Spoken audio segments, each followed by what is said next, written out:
Buenas noches y bienvenidas y bienvenidos a esta sesión, a esta tercera sesión de nuestro curso, y hoy corresponde la sesión al doctor Sergio Lomelí, quien además de ser profesor en la Facultad de Filosofía y Letras, es profesor investigador, me parece, nunca me olvida siempre el centro al cual está adscrito de la UAEMOR, donde pues además tiene un gran papel en todo lo que refiere al conocimiento administrativo de ahí, pero también con mucha frescura de los proyectos que están llevándose a cabo a nivel posgrado en filosofía. A la par, es un profesor sumamente apreciado en la facultad, es un gran conocedor de la tradición revolucionaria desde la Edad Media y sus transformaciones, y del conocimiento de Marx y sus herencias respectivas. Pues, sin más que decir, dejo la sesión a cargo de Sergio Lomelí. Pues mucha suerte, amigo, y este es tu público, son la pura onda todos y todas. Muchísimas gracias, Jonathan. Pues buenas tardes a todos, me da mucho gusto eh, participar en este curso. Yo les vengo a platicar de una tesis que propuso Max Weber, ¿no? Este gran teórico alemán de finales del siglo XIX y principios del siglo XX. Mucha gente le adjudica ser el padre de la sociología, aunque ese término no le acomodó a Weber sino hasta bien tarde en su vida, cuando finalmente lo aceptó, que Weber pensaba que era un término despectivo, ¿no? Como sentía que sociología era semejante a astrología, por ejemplo. Weber se describía a sí mismo como economista y como historiador. Hay otros, ¿no? Por ejemplo, Karl Jaspers, este gran exponente del existencialismo alemán, decía de Weber que era el filósofo más grande de su época. En fin, yo pienso que la obra de Weber es compleja, es multidisciplinaria, y entonces no lo quisiera encasillar en alguna disciplina en particular, pero les vengo a platicar de una tesis que él construyó hace un siglo y cachito, ¿no? En donde él establece una relación muy notable entre lo que él llamó la ética protestante y el espíritu del capitalismo. Entonces voy a hacer una exposición, voy a intentar hacerla ágil, ¿no? Eh, y luego podemos platicar. Lo que más me gustaría sería platicar y discutir al respecto. Bueno, lo primero que quiero hacer, un poquito establecer ciertas coordenadas, antecedentes de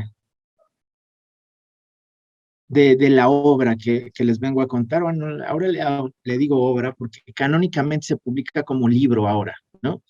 Digamos, hay una edición crítica en el Fondo de Cultura Económica en español que se llama así, La ética protestante y el espíritu del capitalismo, ¿no? Que, por cierto, últimamente tiene una edición, bueno, recientemente en general, tiene una edición crítica bien notable que anotó Francisco Gil Villegas, ¿no? Esta gran eminencia de Weber en México. Eh, Se publica canónicamente como libro, pero no fue concebida así en su origen. Lo que escribe en realidad Max Weber son dos ensayos, ¿no? Dos ensayos que se juntan y construyen dos momentos de un argumento poderoso, ¿no? En general, eh, siempre hay que, bueno, yo siempre empiezo deslindando una primera interpretación, o sea, una primera recepción del texto de Weber que se hizo muy fuerte, sobre todo en este lado del mundo, digamos en América, porque la primera recepción que hace de Weber América es a partir de la traducción de estos textos que realiza Alcott Parsons, ¿no? El padre de la sociología norteamericana.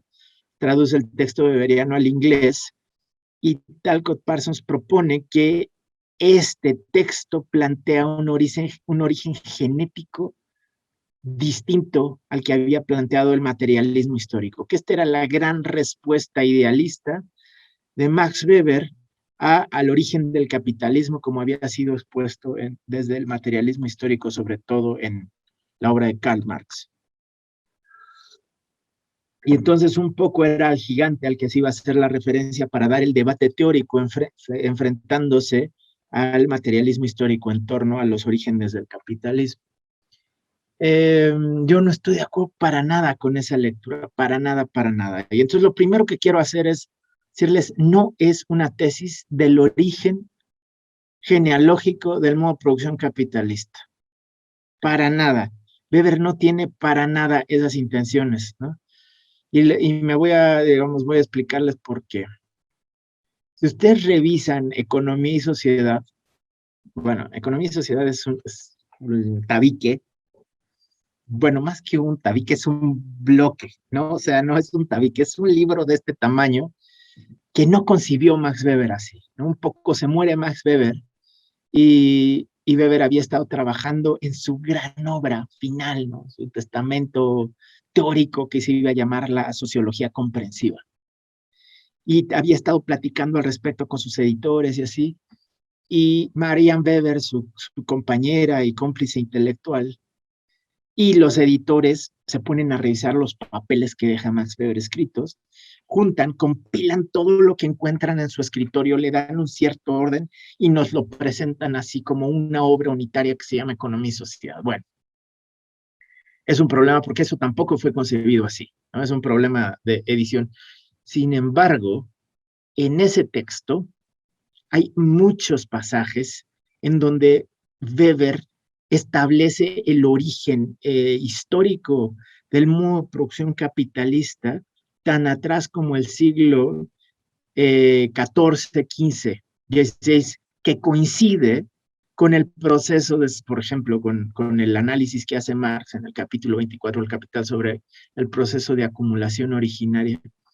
Pero Weber es todavía más radical porque en su definición de capitalismo, que difiere fuertemente de la de Marx, va a decir que el capitalismo es cualquier empresa económica que esté orientada por la consecución de una ganancia. Y se avienta a afirmar en Economía y Sociedad que, por lo tanto, las primeras empresas capitalistas pueden fecharse desde la era o sea, desde los griegos, ¿no? O sea, una empresa orientada por el impulso de ganancia, ¿no? Tiene estudios históricos, tiene muchos comentarios que no serían compatibles con la noción de que el capitalismo nace como consecuencia de la reforma protestante. Como sabemos, la reforma protestante es un proceso de crisis y de revolución social a inicios del siglo XVI. En Europa tal vez hay movimientos precursores a la reforma protestante hacia finales del siglo XV, pero digamos, si lo queremos fechar, ¿no? Ponerle una fecha como icónica al proceso, podríamos decir que la reforma protestante se desencadena en 1517, cuando Lutero clava las 95 tesis en la catedral de Wittenberg e inicia el proceso de discusión que va a culminar con la excomunión de Lutero en 1524, y a partir de ahí empieza a saltar por todos lados un crecimiento digamos, del cisma en el cristianismo europeo, occidental, porque no es el primer cisma del cristianismo, ¿no? De eso hay al menos un antecedente fuertísimo en el medievo, cuando se separa, digamos, el cristianismo ortodoxo del católico. Pero bueno, vamos a decir, no, esa no es la intención de Weber. Weber no está diciendo la reforma protestante es madre del capitalismo, no lo está diciendo, a pesar de que se ha leído y se sigue leyendo así, lo cual es una lectura, les digo, inconsistente con el resto de la obra de Weber y con, digamos, el argumento que está presentando acá. Por otro lado, sostener que la tesis es idealista también es falsear el contenido del texto y de la obra de Weber. Weber en ciertos sentidos es mucho más materialista que Marx, porque a Marx se le da mucho la dialéctica, y Weber está estudiando, hace más historia que filosofía, y Marx de repente es dado a las interpretaciones dialécticas filosóficas, ¿no? El que Weber sea materialista no lo hace marxista, ¿no? Tal vez en su juventud. Hay textos en la juventud de Weber en la que suscribe toda la herramienta y el marco teórico marxiano para hacer estudios sociológicos, que ya hacia finales del 19 como que empieza a distanciarse de eso.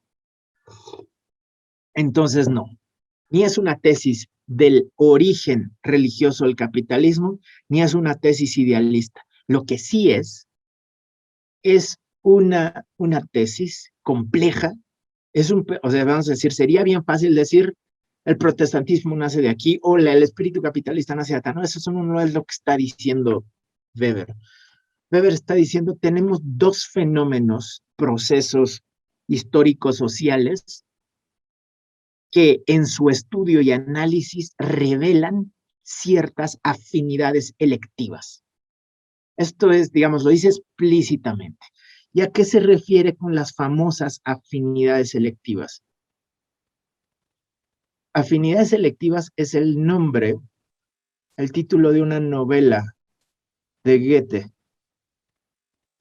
Pero Goethe está retomando el nombre y se trata de dos parejas, dos matrimonios heterosexuales que viajan juntos y tienen una onda como de, bueno, de que la esposa de un matrimonio se lleva bien con el esposo del otro matrimonio y la esposa de este matrimonio se lleva bien, como que hay una onda ahí de, no les voy a decir swinger, porque no, pero sí hay como, digamos, una reflexión sobre las características, como que no están bien hechos los pares en estos matrimonios, ¿no? Goethe está tomando a su vez el título de su novela de una forma de la química del siglo XVIII. Todavía no se hablaba de catalizadores, pero se hablaba de un fenómeno de reacción química entre dos sustancias que comportaban afinidades selectivas, que quiere decir que las propiedades de una sustancia potencian o subliman o hacen funcionar las características de otra sustancia. De ahí viene. Y entonces Weber recupera esta tradición de las afinidades selectivas, les digo, lo recupera él de la novela de Goethe, para hablar de cómo la ética protestante comporta afinidades selectivas o muestra afinidades selectivas con el espíritu del capitalismo. Vamos a decir, son procesos que están siguiendo una lógica tal vez compartida, pero independiente. Son claramente dos procesos. ¿eh? Es decir, no todo el capitalismo se reformó cristianamente, ni todo el cristianismo reformado produjo capitalismo específicamente industrializado, etcétera, ¿no? Son dos procesos analíticamente distinguibles. Sin embargo, ahí donde se presentaron juntos, ¡puf!, se potenció. A Weber le interesa particularmente explicar, tiene preguntas grandes, como el tipo, ¿qué explica ciertas formas de modernidad, ciertas formas de organización política y social frente a otras manifestaciones distintas, de una modernidad distinta, ¿no? Porque España, que es la primera modernidad en el mundo, no resulta, digamos, España, que es la potencia más grande del mundo en del siglo XVI al siglo XVII, ¿no? Empieza a perder digamos, deja de ser la potencia hegemónica en el mundo hacia los siglos XVIII y XIX. Mientras que otros estados que parecían particularmente periféricos frente al centro, que sería España, que había llegado a América y colonizado América y Filipinas, y era, digamos, el imperio donde no se pone el sol, cómo habían perdido la hegemonía en la modernidad capitalista. Y entonces Weber tiene una sospecha bien interesante que es, ¿por qué no reflexionamos sobre los efectos civilizatorios y sociales que tienen los fenómenos religiosos? ¿Ah? Que es, digamos, uno de los puntos nodales, me parece, digamos, atiende uno de los aspectos nodales o una de las temáticas nodales que se pueden atender en este curso. Es decir, cómo influye una religiosidad específica, una configuración religiosa específica en la formación del mundo.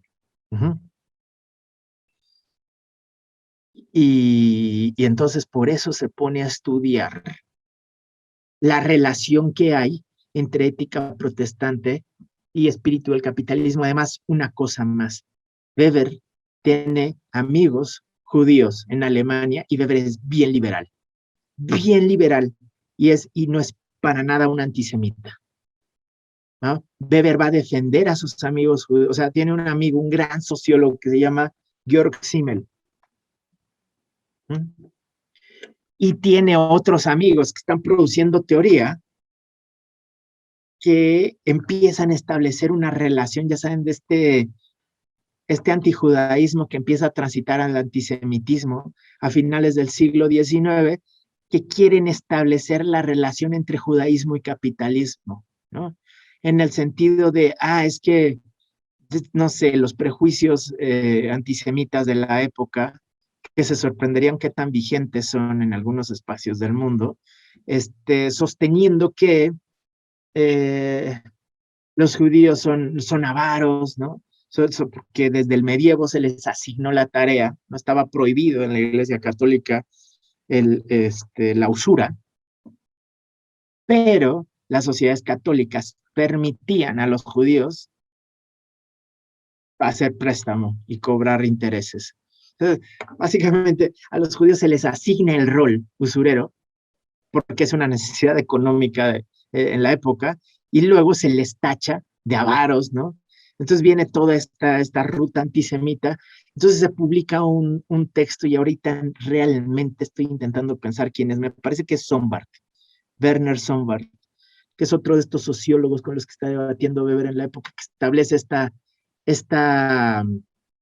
esta tesis antisemita del origen del...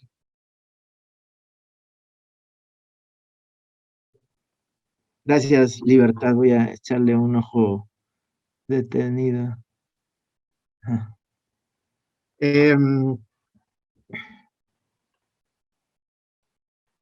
El origen del capitalismo está en el judaísmo, ¿no? Y entonces Weber dice, por eso llega con estos ensayos a decir, no, a ver, el capitalismo no tiene un origen específicamente religioso y si acaso comporta o demuestra ciertas afinidades selectivas, más bien con una forma específica de religiosidad cristiana, que es la religiosidad reformada en su beta puritana. Y ahorita me meto con, digamos, a desarrollar esa idea. La primera vez que yo me puse a estudiar este texto, yo tenía otro objetivo en la cabeza. Yo estaba estudiando la metáfora de la jaula de hierro. No sé si han escuchado la famosa metáfora de la jaula de hierro en Max Weber, ¿no? Bueno, a mí me parecía que la metáfora de Weber, valga la redundancia, comportaba o demostraba afinidades selectivas con el problema o el diagnóstico de la enajenación en Marx. Y yo quería estudiar las semejanzas que había entre estos dos procesos. Y lo que me encontré es que si bien lo que es más famoso de la metáfora de la jaula de hierro es cuando Weber empieza a hablar de la burocracia en otro orden de textos, la primera vez que utiliza esa metáfora es en este texto, en una revisión que hace en 1910 de los dos ensayos que conforman la ética protestante y el espíritu del capitalismo. Los reedita, los reescribe y agrega información sobre el desencantamiento del mundo, como digamos, elementos que empieza a desarrollar un poquito más adelante, los reedita y lo incluye ahí, y esa es la primera aparición de la metáfora en la obra de Max Weber, La jaula de hierro. Y de lo que va a hablar es justamente de cómo esta relación que empieza por ser específicamente religiosa y es un fin en sí mismo, se invierte a la larga y empieza a ser un medio para una otra cosa. Es un proceso de inversión entre medios y fines, ¿no? Y entonces, mientras los puritanos quisieron transformar su vida para estar en gracia divina, lo que consiguieron a la larga, digamos, como consecuencia histórica después de los siglos, era verse profesionalizado y vivir atrapados en el sistema capitalista. Como vamos a decir, es una consecuencia trágica de lo acontecido. Weber tiene esta visión bien pesimista y crítica al capitalismo, ¿no? Bueno, entonces voy a intentar resumir la tesis, ¿eh? La tesis fundamental que establece las afinidades selectivas entre ética protestante y espíritu del capitalismo.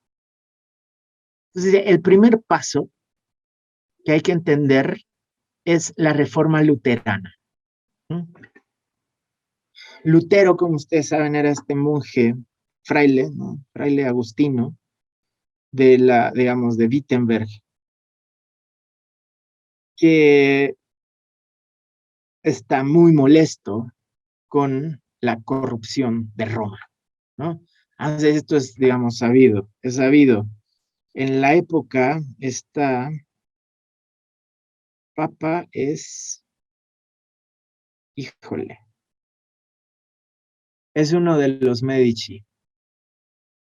No es Lorenzo de Medici, sino Giovanni di Lorenzo de Medici, no sé, un sobrino de Lorenzo el Grande, ¿no? Y él es papa, yo pienso. Inocencio III, la verdad, les agradecería que me echaran la mano buscando quién es papa en 1517. León X. Sí, gracias, Zoe. Es León X. ¿Y quién es León X? Si nos puedes decir el nombre, según yo, es este Medici que les digo.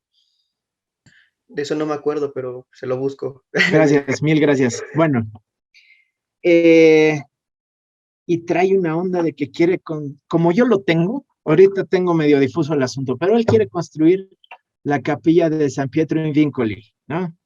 Giovanni di Lorenzo Medici. Muchas gracias, Ricardo. Ok, él quiere construir esta capilla en Roma y no tiene lana.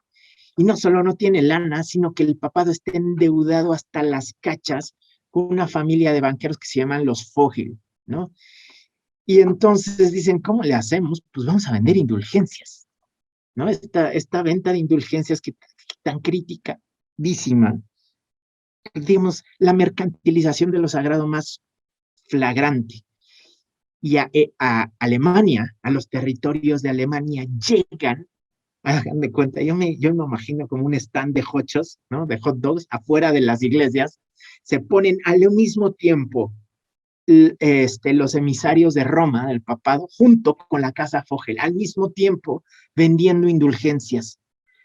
Y es un escándalo para la gente que se está tomando en serio el asunto religioso, ¿no? Entonces, esto motiva a Lutero, que es un agustino profundo, vamos a decir, y sale con sus famosas 95 tesis que causan, es como una chispita en un campo seco, de zacate seco, seco, seco. O sea, lanza 95 tesis, entre las cuales hay unas críticas a la corrupción de Roma y otras que son de carácter específicamente teológico.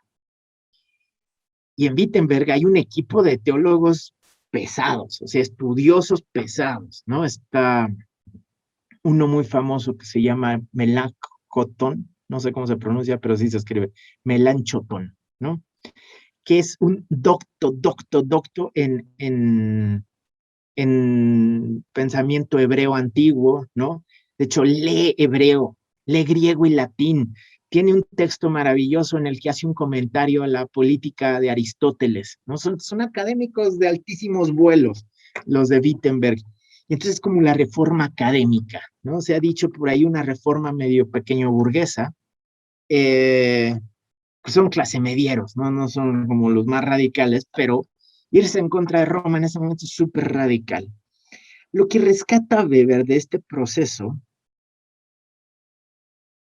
es que Lutero está muy de malas con la intermediación que quiere monopolizar, o sea, básicamente con la estructura jerárquica de Roma, ¿no? Que quiere mediar la relación con Dios todo el tiempo y además la media con una cantidad de escalafones tremendos. Y entonces a Weber y a Melanchthon y al equipo de Wittenberg se les ocurre traducir la Biblia al alemán. Yo no sé si ustedes tienen familiares. Yo esto he platicado con mis padres, porque yo nací en el seno de una familia muy católica, muy, muy, muy católica. O sea, mi jefe se sabe la misa en latín. Y esto tiene que ver con que hasta el Concilio Vaticano, cuando Juan XXIII, el Papa Rojo, el Papa bueno, se llama Concilio y decide incorporar procesos críticos de la Iglesia Católica, se oficiaba en latín y se oficiaba de espaldas a la feligresía. Mi jefe iba, o sea, no iba una vez a la semana, iba diario a la iglesia y se la sabe en latín, ¿no? Bueno, eh, o sea, y Lutero y esta banda dicen, vamos a traducir la Biblia, y la traducen al alemán. Y esto es un gesto democratizador impresionante, porque, a ver, sí, ya para el siglo XVI, perdón, principios del siglo XVI, ya las lenguas vernáculas están súper desarrolladas. Ya se rompió con esta, digamos, hegemonía cultural de heredera que se había heredado de la estructura del Imperio Romano, ¿no? Y, digamos, pero la lengua franca, la lengua culta, seguía siendo el latín y el griego. Ajá. Ya había lenguas vernáculas fuertes y una tradición escrita de las lenguas vernáculas fuertes. Y lo que deciden hacer los académicos de Wittenberg es traducir la Biblia al alemán. Y se le sale de las manos, pero no me voy a meter con eso. Pero es un gesto democratizador fuertísimo porque pone al alcance de gente que lee, que sí, puedes decir, bueno, en el siglo XVII leían pocos, es cierto, ¿ah? Pero leían más que las clases altas. O sea, había clases medias y había clases bajas leyendo lengua vernácula. Entonces, traducir la Biblia es un efecto democratizador fuertísimo. Y de ahí se enciende una chispa que incendia los corazones de toda la banda y empieza un proceso súper, súper fuerte. Lo que me interesa, bueno, lo que le interesa a Weber de ese proceso de traducción es que un término en particular, fíjense en las minucias en las que se clava Max Weber.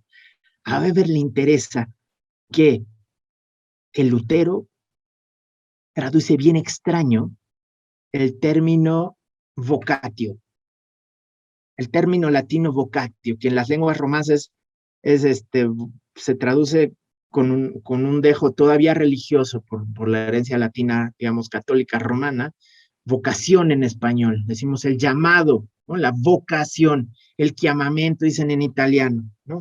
Yo leí por ahí un articulista que decía al respecto que en casi todas las lenguas romances el término que traduce la palabra vocatio conserva este dejo del llamado divino, o sea, a la vida, la vocación es la vida eclesiástica, ¿no? Este es el origen de la palabra, ¿no? Y Lutero, cuando lo traduce y lo rinde al alemán, dice Max Weber, hace una traducción más libre que literal, porque lo despoja del carácter sagrado y lo arroja al mundo. Él lo traduce por un concepto, híjole, que ahorita me está eludiendo cómo es la palabra en alemán, pero traduce por oficio, Beruf. Mil gracias, Juan. Mil gracias, Juan. Lo traduce por Beruf, que se traduce como oficio o profesión.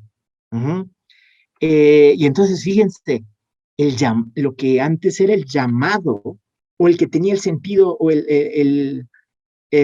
signaba el llamado divino, ahora se lanza al mundo, ya no, digamos, y esto tiene un efecto importante. porque a Weber le interesa un proceso de intramundanización, así lo dice él, o sea, de meter al mundo a las prácticas religiosas.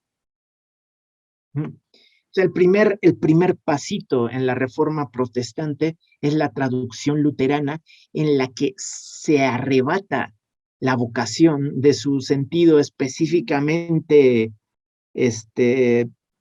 religioso y vamos a decir, se seculariza y se mete al mundo en un sentido de oficio o profesión. Porque ahora entonces en el oficio o la profesión también puedes tener lo que nosotros designamos como vocación. Tú puedes tener una vocación en la carpintería, un llamado en la carpintería, puedes tener, te puedes arrojar a la carpintería metódicamente, vamos a decir, y dotas a eso que tú haces en el mundo de un sentido sagrado, pero secularizado. Vamos a decir, es un doble sentido, es una profanación en el sentido en el que lo plantea Agamben, ¿no? En un sentido se mundaniza la vocación, pero se sacraliza al mismo tiempo la profesión. Se eleva la profesión al tiempo que se hace mundana la vocación. Es un doble proceso. Bueno, en fin, este es el primer pasito que explica Max Weber y dice, ahí ya está la ruta de la intramundanización, de lo que él va a llamar el ascetismo intramundano, que es característico de las sectas puritanas.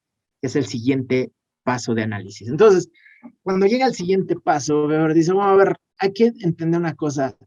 El término puritano es un término sociológicamente amorfo. O sea, vamos a decir, es poco preciso. Uno utiliza en el lenguaje natural el término puritano y es algo parecido a mocho, pues, ¿no? O sea, no quiere decir mucho, no quiere decir algo muy preciso en realidad, ¿no? Puritano esto, puritano aquello, es un mochilas, o sea, vamos a decir, ahí se mezcla. Y lo que dice Max Weber es, acá lo vamos a amarrar, vamos a definir. Por puritano nos estamos refiriendo a las sectas protestantes que suscribieron en algún nivel u otro la doctrina de la predestinación como fue reelaborada por Calvino. A eso nos referimos con sectas puritanas. Y entonces amarra el término puritano a algo bien preciso, y en esa lista entran pocos, ¿no? Entran, no sé, los anabaptistas, entran los calvinistas, entran poquitos a la definición de, pues es que solo los que aceptaron la doctrina de la predestinación de Calvino. La doctrina de la predestinación de Calvino, entonces, es una cosa como muy, muy notable, en la que Max Weber pone mucha atención. Y a mí me sorprende que no se haya clavado en el hecho de que Lutero era agustino y también, pues, o sea, el primero en establecer la doctrina de la predestinación es Agustín de Hipona. Agustín de Hipona ya tenía una doctrina de la predestinación. Claro, incluso era antigüedad eso, todavía ni medievo era Agustín de Hipona. Entonces, Lutero es agustino y conoce perfectamente la obra de Agustín de Hipona y no estudia esto suficiente desde mi perspectiva. Donde sí que lo estudies en Calvino, porque Calvino va a tener esta crítica también teológica al catolicismo, que tiene que ver con lo que Weber va a llamar un desencantamiento del mundo. Porque desde la perspectiva de Calvino, el catolicismo está cometiendo un error fuerte y es dotar básicamente de poderes mágicos al sacerdote o a la acción humana. Porque en el catolicismo, dice Weber, es bien notable que un acto de contrición sincera, tú puedes haber sido un corruptazo, ¿no? O sea, un criminal de lo peor en vida, y a partir de un acto de contrición sincera, profunda, interna, puedes aún así cambiar tu designio y llegar al cielo, ¿no? Como si la acción humana fuese suficiente, dice Calvino, para alterar el orden, digamos, divino de las cosas. Lo mismo el sacerdote te puede, con unos pases de, o sea, estoy siendo sarcástico, evidentemente, veo la perspectiva calvinista, te avienta los pases de magia, ¿no? Los santos óleos y te llegas al cielo, ¿no? Y entonces dice Weber que hay un factor racionalizante en la reforma calvinista, que es decir, no, a ver, perdón, no hay magia. Los seres humanos, sus acciones, no juegan en la misma cancha que los designios divinos. ¿Ah? O sea, lo que hacemos en el mundo no afecta lo que hace Dios. ¿Mm? Y Dios es omnisapiente y omnipotente. Y Él ya sabe quién está en estado de gracia y va a estar salvo, y quién está en estado de condena eterna y va a arderse en el infierno toda su vida, el resto de la eternidad. Y no hay nada que tú puedas hacer en tu vida humana. Estás jugando en un cancho en una cancha llanera, no estás jugando acá en el Olimpo. No hay nada que puedas hacer para alterar lo que ya fue decidido desde toda la eternidad. Entonces, no, ya estás predestinado. Esta es la doctrina de la predestinación.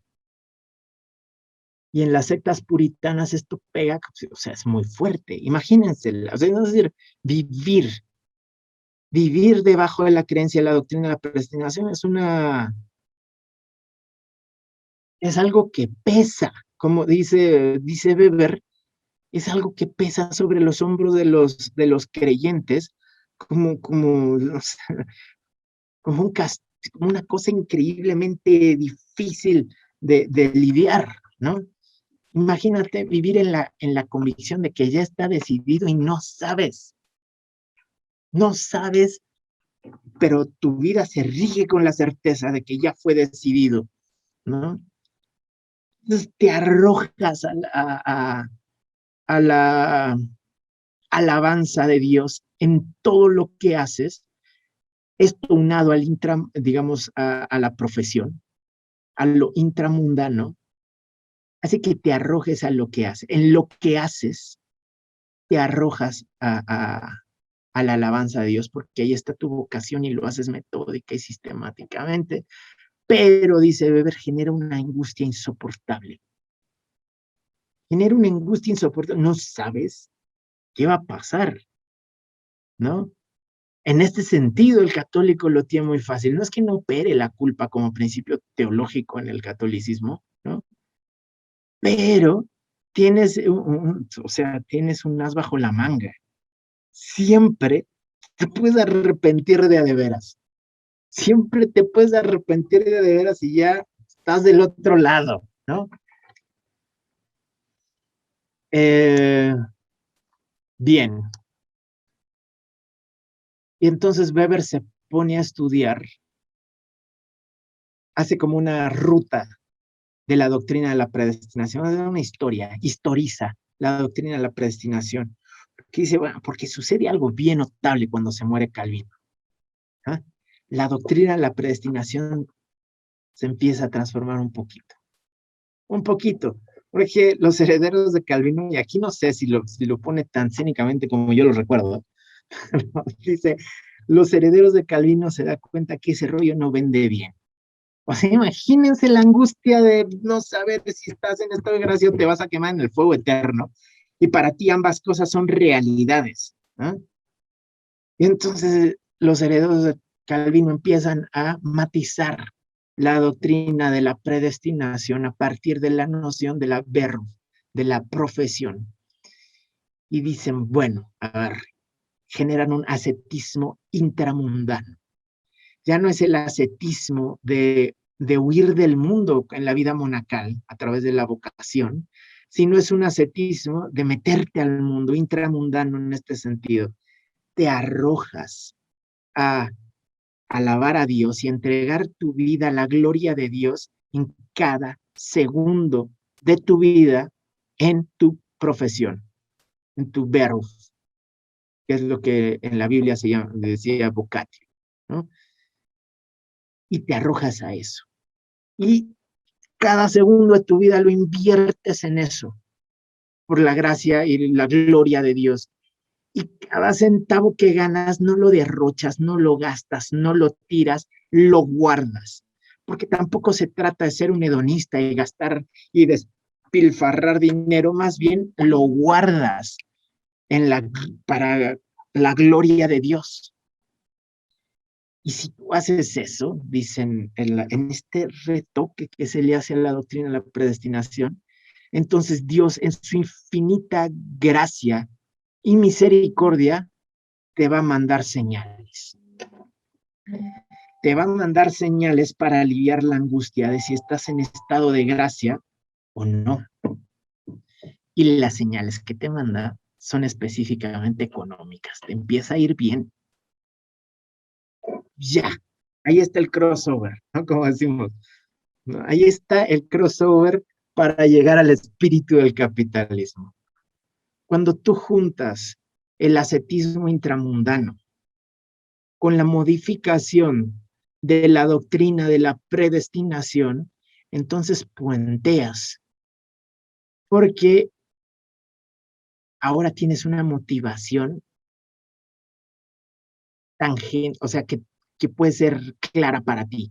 Si tú te arrojas a lo que haces con militancia, si lo que haces es producir y vender quesos, te arrojas a eso en el mundo, con una seriedad, con una sistematicidad, metódicamente, pues, con la misma seriedad, como si estuvieras, con la misma seriedad y devoción, como si estuvieras, en un monasterio. Y entonces Dios lo va a ver y en su infinita gracia va a empezar a mandarte señales. Te va a empezar a ir bien económicamente. Entonces, ya están los elementos puestos, ¿no? Del espíritu, digamos, la ética protestante, entonces, lo que está aportando en esta relación de afinidades selectivas es una dedicación metódica y sistemática a la profesión, ¿no? Este es el ascetismo intramundano, es la ética del ascetismo intramundano. Te arrojas a lo que haces en el mundo como si en lo que hicieras estuvieras alabando a Dios. ¿Cuál es el elemento, la cara sobre el espíritu del capitalismo? Entonces recupera muy notablemente una frase de Franklin, de Benjamin Franklin, ¿no? Este personaje tan notable, de la época de los Founding Fathers, ¿no? De los padres fundadores del Estado norteamericano, en donde Franklin dice, time is money, el tiempo es dinero, ¿no? Pero ya para llegar a la frase time is money, dice Weber, hay un buen trecho, y acá Weber está suponiendo el desarrollo de Marx, al menos en la teoría de valor trabajo, los primeros 4 capítulos del Capital. ¿Por qué time is money? Porque para todo buen capitalista, sabe que el valor se calcula en tiempo de trabajo socialmente necesario, ¿no? Es decir, el valor es tiempo de trabajo. Bueno, a ver, voy a poner ejemplos como tal vez muy, muy de a pie, muy rupestres, ¿no?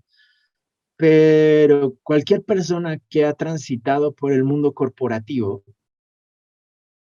no sé si cualquier persona, pero tal vez han escuchado, les ha tocado pasar por un curso, taller, que dicen, casi siempre lo disfrazan sobre calidad, ¿no? Es un taller sobre calidad, cuando en realidad es un taller de productividad y no desperdicio. Siempre pasa esto. Dicen cómo vamos a hacer un trabajo de excelencia y calidad. Y de lo que se está hablando es de productividad y no desperdicio. O sea, como un trabajo de calidad no puedes desperdiciar materiales. Si desperdicias materiales, en el fondo lo que está pasando es que estás perdiendo dinero. ¿Ah? Si de un pedazo de tela tú sacas círculos, te queda un triangulito. Si no ocupas el triángulo en algún lado, estás desperdiciando material. Si espacias tus círculos para hacer cortes o para hacer cuellos, no sé qué, digamos, qué ejemplos dar. No puedes desperdiciar. No puedes desperdiciar, no solo no puedes desperdiciar materiales que en el fondo también se miden en tiempo, porque el valor es tiempo de trabajo, sino tampoco puedes tener tiempos muertos. Uh-huh. Es decir, la pregunta es cómo hago el turno absolutamente eficiente. No sé si ahora que estamos en esta modalidad virtual, se ensaya muchísimo, bueno, pero ya desde antes, ¿eh? Esto es lo genial del asunto. Desde antes de este giro a la virtualidad, muchas empresas estaban ensayando días de home office, ¿no? Así, los viernes es desde casa. Y uno decía, ¡ay, qué buena onda que el viernes es desde casa! ¡No! Hay un estudio que calcula tu productividad cuando tienes cierto tipo de motivaciones, ¿no? Time is money es no desperdicies tiempo, porque el tiempo se traduce en dinero, ¿no? No sé, hay anécdotas que ahorita ni siquiera voy a poder contar bien, pero que hablan de cómo a no sé qué multimillonario le salía más caro detenerse a recoger un billete de $10 que apresurarse a llegar a su oficina. Ajá.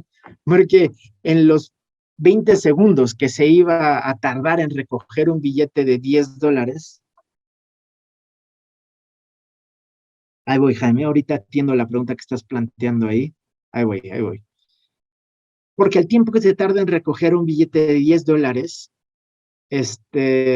lo puede invertir productivamente en su empresa, y en su empresa cada 20 segundos está haciendo $1,000, ¿no? Uh-huh. Entonces, a esto es a lo que se refiere la expresión de Franklin, the time is money. Y aquí viene el cierre de las afinidades selectivas, que es el último momento del argumento weberiano. Entonces, ¿qué pasa? Ahí donde se reformó el capitalismo, perdón, justo ahí hice el cruce sin querer, ¿no? Donde se reformó el cristianismo y se adoptó un ascetismo intramundano debido a una doctrina de la predestinación y a la traducción del término vocación por profesión, el capitalismo despegó fuertísimamente, porque se combina una ética religiosa de entrega al trabajo y de ahorro con la lógica de la empresa capitalista, ¿no? Racionalizar los procesos de producción y trabajo, ¿no? No derrochar, no gastar, no perder el tiempo. ¿Ah? No sé, bueno, esto es algo muy notable en los países católicos, pachangueamos durísimo, durísimo. O sea, yo crecí en San Miguel Ajusco. Todos los ajuscos son sanalgos, ¿no? Está, bueno, desde más abajo, desde San Pedro Mártir, San Andrés Totoltepec, ¿no? San Miguel Chicalco, la Magdalena no es santa por un racismo misógino del catolicismo, pero es la Magdalena Petlacalco, luego San Miguel Ajusco y Santo Tomás. Yo crecí en San Miguel, que es el barrio bajo de los pueblos que ya se apellidan Ajusco, ¿no? Todos los pueblos tienen una fiesta al año, ¿no? Y bueno, la Magdalena tiene como 15. La Magdalena son los más pachangueros del mundo, pero se arroja la casa por la ventana. O sea, le metes a eso toda la lana que tienes, ¿no? ¿Por qué? Porque no hay un ascetismo intramundano en el catolicismo. No hay una lógica de ahorro motivada religiosamente por una ética que modifica tu comportamiento de vida. En cambio, en los países reformados, ¿no? En las comunidades reformadas, ¿no? O sea, no se pierde un segundo del día que no sea en la persecución de glorificar a Dios. Porque la angustia de no saber si estás en estado de gracia es insostenible. Es insostenible, dice Weber. Estás súper motivado para dedicarte a la chamba y a no desperdiciar ni tiempo ni dinero, ni gastando en cosas superfluas y que no tienen que ver con la alabanza de Dios. Acá podemos argumentar, pues, ¿qué te pasa? La fiesta del Santo Niño de Atocha es completamente de carácter, si estamos glorificando a Dios en la fiesta, ¿no? Pero vean cómo son racionalidades radicalmente distintas las que están operando en un lugar y en otro. Entonces, allí donde se reformó el cristianismo, el capitalismo prendió con tubo. Esto explica, por ejemplo, por qué España, que llegó a la modernidad antes que el resto de Europa, y España no se reformó, no pasó de una economía mercantilista, por ejemplo, a una economía productiva comercial, como sí hicieron los ingleses, ¿no? Por ejemplo, con la reforma protestante de Enrique VIII. Claro, esa reforma es radicalmente distinta a la que les estoy contando acá, ¿no? La reforma protestante de Enrique VIII no tiene un fundamento teológico tan fuerte como de división de poderes. Es una reforma bien moderna en este sentido, ¿no? Pero no entró el protestante, o sea, Alemania, ¿no? Estados Unidos, donde, digamos, los famosos pilgrims llegaron huyendo de Europa como perseguidos porque eran sectas puritanas, ¿no? Eran de repente minoritarias y en Estados Unidos lo más fuerte es el puritanismo. Bueno, no hay, por ejemplo, Pensilvania viene de Penn, ¿no? De este gran pionero puritano, están los menonitas, están, digamos, todas las sectas puritanas llegaron a Estados Unidos y en esos lugares el capitalismo prende una lumbrera. Entonces, comportan afinidades selectivas. ¿Hay capitalismo en España? Sí hay. Claro que hay, desde hace mucho tiempo, pero no es un capitalismo reformado, o sea, no es un capitalismo con una ética protestante. ¿Mm? Es donde se juntaron los dos, que salió una forma civilizatoria muy específica. ¿Mm? A ver, voy a regresar entonces ahora sí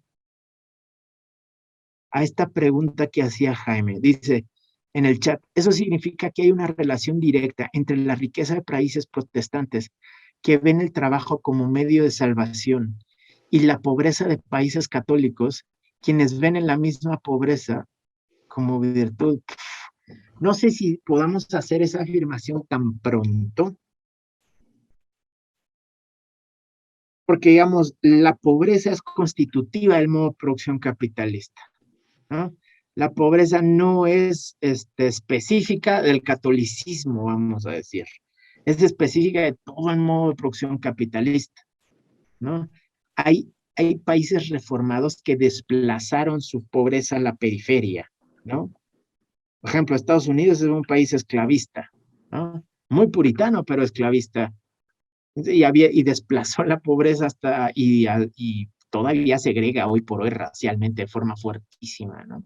Entonces, no es como que no haya pobreza en los espacios protestantes, en los países reformados, pero sí que comporta, vamos a decir, que las éticas religiosas producen comportamientos sociales radicalmente distintos, donde por lo mismo